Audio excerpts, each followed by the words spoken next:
असल मसला कौमी असम्बली केपी असम्बली का है। केपी असम्बली में शायद 27 या 28 अरकान जो हैं वो मुंतखब होकर आएंगे, मुस्लिम लीग के, पीपल्स पार्टी के, पीटीआई के और एएनपी के। और उसके बाद जो बाकी ग्रुप है पीटीआई का वो भी शामिल कर ले तो काम तो हो गया। ये भी मुमकिन है सिस्टम में कोई तब्दीली कर जाए। Fundamental of right of constitution वो चेंज आप नहीं कर सकते। मखसूस नशिस्तों से मुतालिक अदालती फैसले के बाद मुल्की सियासत में एक बार फिर हलचल देखने में आ रही है। सियासी दर्जा हरारत नई बुलंदियों तक जा पहुंचा है और एक तरफ वफाक में हुक्मरान इत्तेहाद का एतमाद आसमान को छू रहा है, तो वहीं तहरीक इंसाफ की मुश्किलात में मुसलसल इजाफा होता दिखाई दे रहा है।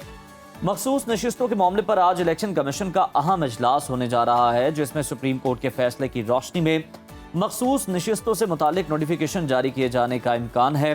फैसले के मुताबिक 77 मखसूस नशिस्तें मिलने के बाद हुक्मरान इत्तेहाद को पार्लियामेंट में 2/3 अक्सरियत हासिल हो जाएगी, जबकि तहरीक इंसाफ की पार्लिमानी ताकत मजीद कमजोर पड़ जाएगी।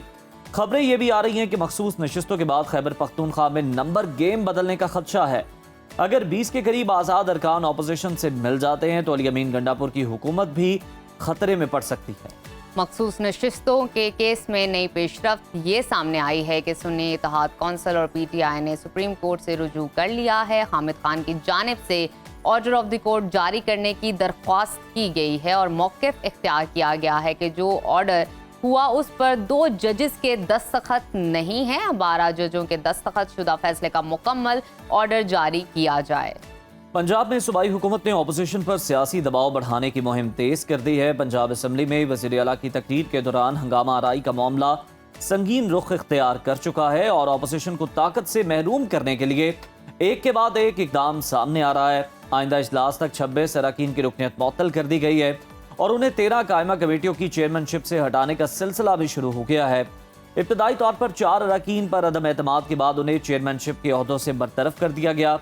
वाज़ेह है कि इस वक्त पंजाब में अपोजिशन की मजमूई तादाद 105 है और असम्बली का इजलास बुलाने के लिए 93 अरकान के दस्तखत चाहिए होते हैं, मगर 26 अरकान की मुअत्तली के बाद अपोजिशन के पास सिर्फ 79 फाल अरकान रह गए हैं, जिसके बाद अपोजिशन के पास पंजाब असम्बली के इजलास के लिए रिक्विजिशन जमा कराने का इख्तियार भी महदूद हो गया है। नाज़रीन, इसी तमाम सूरत हाल पर बात करने के लिए हमारे साथ मौजूद हैं सीनियर तज्ज़ियाकार एक चुगताई साहब। बहुत शुक्रिया नासिर साहब आपके वक्त का।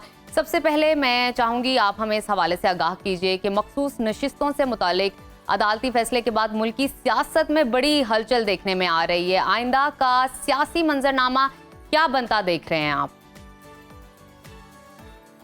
अच्छा, मैं सिर्फ रेफरेंस दूंगा, पासिंग रेफरेंस उस फैसले का जो इमरान खान साहब ने किया था पंजाब असम्बली तोड़ने का और केपी असम्बली तोड़ने का।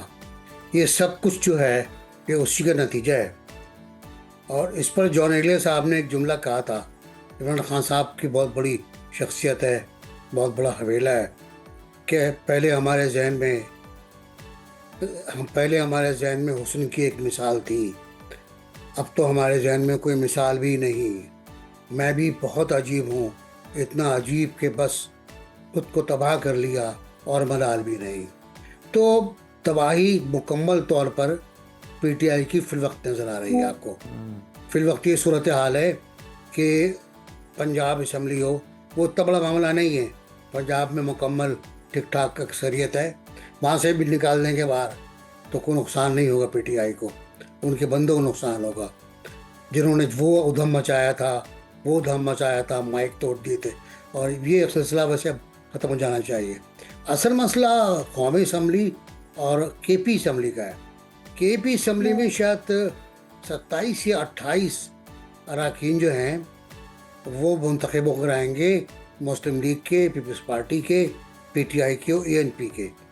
अब अगर सब मिला लें आप, और उसके बाद जो एक बाकी ग्रुप है पीटीआई का वो भी शामिल कर ले तो काम तो हो गया।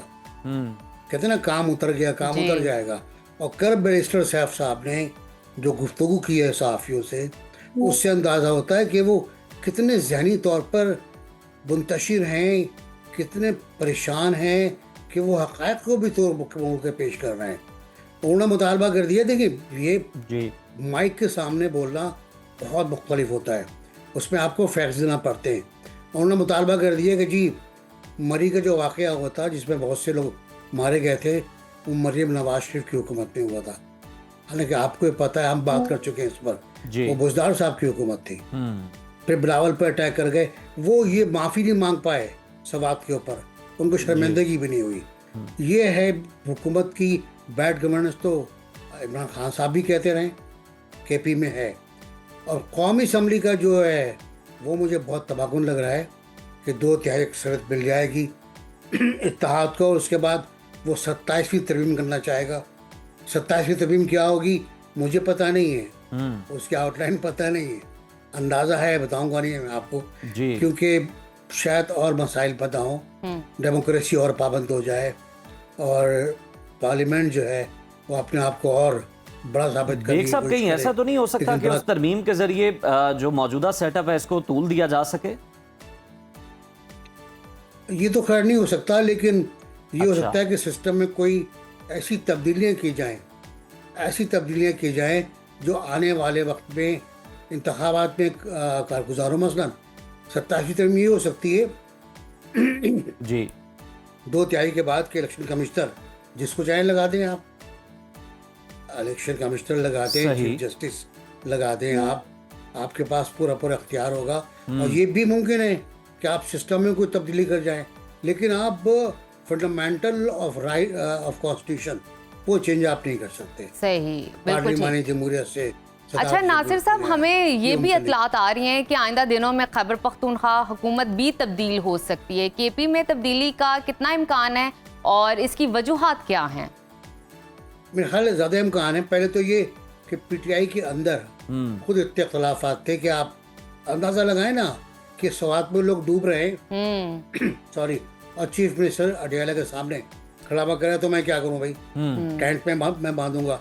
वो वहाँ इसलिए खड़ा था कि जो मुतहारिब ग्रुप है, जो इनफाइट है, उससे बताया जाए। और वो सब लोग वहाँ थे जो उनके खिलाफ है, उनके हक में। उसी लोग जुनैद अकबर साहब का इंटरव्यू आ गया टीवी पर, और वो पूरा फर्द जुर्म था। अंदर जो स्पीकर है वो कुछ और सोच रहा है, दीगर लोग कुछ और सोच रहे हैं। तो पार्टी में डिवीजन दर डिवीजन है, और ये बहुत ख़तरनाक है। तो ये इस तब्दीली से पहले, खुसूसी नशिस्तों से पहले ही गवर्नमेंट खतरे में थी। कभी इमरान खान साहब गुस्सा करते थे, कभी इमरान साहब खुश हो जाया करते थे, कभी बुलाया करते थे, कभी नहीं बुलाया करते थे, कभी हुकूमत रोक लिया करती थी। बहुत बड़ी सूरत हाल है। और अब जो सूरत है वो, क्योंकि देखें जब बजट पास होता है केपी का और अलीमा खान कहती हैं कि लगता है इमरान खान को माइनस कर दिया गया है, जी। तो ये बहुत बड़ी बात है। और अब तक उन्होंने बैन वापस ले लिया है। तो केपी में हुकूमत खतरे में है, पहले भी खतरे में थी, अब बिल्कुल खतरे केपी में में आ जो गई। हुकूमत है वो खतरे में है। नासिर साहब, अगर हम पंजाब और केपी की बात करें तो देखें, अवाम का दर्द कौन समझ रहा है, कौन महसूस कर रहा है? एक दूसरे पर बयानबाजी हो रही है, इल्ज़ाम तराशी की जा रही है। अब केपी हुकूमत ये भी कह रही है, उसके तर्जुमान ये कहते हैं कि जनाब चलें, हमारे यहाँ तो जो हलाकतें हुई बड़ी अफसोसनाक हैं और वो गैर महफूज जगह पर हुई, लेकिन आपके यहाँ तो पाकपतन के अंदर आप देखें 20 नौमालूद जो है वो जान से हाथ धो बैठे, और कहाँ पर कदरे महफूज जगह अस्पताल के अंदर। इसका हिसाब भी दिया जाए। इस तरह की ब्लेम गेम चल रही है। उसकी आवाज़ अलग कट के आ रही है आपकी मुझे। नासिर साहब, अब प्लीज आप तक रिपीट मेरी करेंगे आवाज़ सवाल पहुँच को? रही है? अब आ रही है सही। जी, मैं ये कह रहा हूँ कि केपी और पंजाब की सतह तक अगर हम देखें तो ब्लेम गेम का सिलसिला चल रहा है। पंजाब की जानिब से ये कहा जाता है, पंजाब की जो वज़ीर इत्तलात हैं वो सानिया सबात पर बात कर रही हैं, लेकिन जो केपी के हम देख रहे हैं, खैबर पख्तूनख्वा के वज़ीर आला के जो तर्जुमान है वो ये बात कह रहे हैं कि आप ये तो समझे कि सवात में जहाँ पर ये हम देखा लोग डूबे, ये गैर महफूज जगह थी, लेकिन पंजाब में जो 20 नौमालूद अपनी जान से हाथ धो बैठे, पाकपतन के अंदर जो अफसोसनाक वाक़या पेश आया, अस्पताल तो महफूज जगह है, आप महफूज जगह पर जिंदगियों को महफूज नहीं कर सके। हमारे पास तो आप जो हम पे तनकीद कर रही हैं उसका कोई जवाब नहीं है, क्योंकि हमारे जो वहां पर लोग थे वो गैर महफूज जगह पर थे। कदरे गैर महफूज जगह का कोई मसला नहीं है जी। जो पंजाब में पाकपतन में हुआ। एक हफ्ते में 20 बच्चे, फिर बहाना बनाया गया उसके कि जो हुआ ये इंक्वायरी है। जी। वो इंक्वायरी बकवास थी, फजूल इंक्वायरी थी। वो एक बड़ा वाक़या हुआ है और उसकी बहुत थारोली इंक्वायरी होनी चाहिए। ये पहला वाक़या नहीं है पंजाब में जी। इससे पहले भावलपुर में बहुत से बच्चे आईसीयू में ऑक्सीजन बंद होने से मर गए थे। और उस पर मरियम ने, चीफ मिनिस्टर ने फैसला भी किया था, लोगों को हथकड़ियाँ पड़वा दी थी, फिर वो हथकड़ियाँ खुद खुल गई, कुछ पता ही नहीं चला। तो यहाँ तो अलमिया ये है कि सवात में डूबे, या सवात से आगे ख्वास खेरा में डूबे, या खुजुस्तान में डूबे, या वजीरिस्तान में डूबे, दरिया सवात में कहीं भी डूबे लोग, पंजाब में कहीं मर जाए, सिंध में कहीं मर जाए, पंजाब में, बलूचिस्तान में कहीं भी मर जाए, कोई पूछने वाला नहीं होता, किसी का दर्द नहीं है। अब जो प्रेस कॉन्फ्रेंस करते हैं बैरिस्टर सैफ हो, या वो तो खैर गलत बात कर गए, या अज़मा बुखारी हो, मेरे ख्याल नहीं करना चाहिए, इतना गुस्से में नहीं आना चाहिए, हमदर्दी का इज़हार करना चाहिए। बिल्कुल, ब्लेम गेम साइड में रखे, आवाम का दर्द समझे। नासिर साहब, लास्टली जरा ये कमेंट कर दें कि अब जो नंबर गेम चेंज हो रही है, पीपल्स पार्टी बाकायदा वजारतें लेने जा रही है, हुकूमत का बाकायदा तौर पर हिस्सा बनने जा रही है?